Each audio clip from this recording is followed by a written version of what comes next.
போதும் என்ற மனமே பொன் செய்யும் மருந்து. மன்னரிடம் நிறைய பரிசுகள் வாங்கிய தெனாலிராமன் கையில் ஏராளமாக செல்வம் சேர்ந்தது. பின் ஒரு வீடு கட்ட ஆரம்பித்தான் தெனாலிராமன். இச்செய்தி மன்னருக்கு தெரிய வந்தது. என்னப்பா தெனாலிராமா, வீடு கட்டப் போகிறாயாமே என்றார் மன்னர். அதற்கு ஆம் என்றான் தெனாலிராமன். இப்போது நீ கட்டும் வீட்டை பிறருக்கு தானமாக கொடுத்துவிடு. பிறகு நீ ஒரு வீடு கட்டிக்கொள் என்றார் மன்னர். அதற்கு சரி மன்னா, அப்படியே செய்கிறேன் என்றான் தெனாலிராமன். விரைவில் ஓர் அழகான வீட்டை கட்டி முடித்தான் தெனாலிராமன். அவ்வீட்டின் மேல் ஓர் விளம்பர பலகை ஒன்றை மாட்டினான்.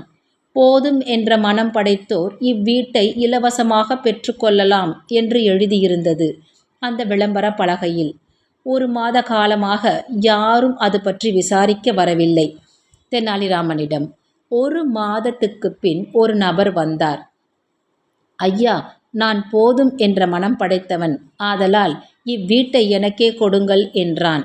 இதை கேட்ட தெனாலிராமன் அந்த நபரை பார்த்து கேலி புன்னகை புரிந்தான். ஐயா, உனக்குத்தான் போதும் என்ற மனம் இருக்கே, பின் ஏன் இந்த வீட்டை இலவசமாக பெற வந்தாய் என திட்டி அனுப்பினான். வந்த நபரோ அவமானத்தால் நடையை கட்டினார். இச்செய்தி மன்னருக்கு தெரிய வந்தது. என்னடா தெனாலிராமா, வந்த நபரையும் ஏமாற்றி அனுப்பிவிட்டாய். பின் அந்த வீட்டை என்னதான் செய்ய போகிறாய் என்று கேட்டார் மன்னர்.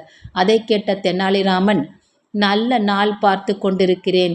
தாங்கள் தலைமையில் புதுமனை புகுவிழா நடத்தி குடியேறப் போகிறேன் என்றான். இதை கேட்ட மன்னர் கலகலவென சிரித்துவிட்டார். பல பரிசுகளும் கொடுத்து பாராட்டி அனுப்பினார்.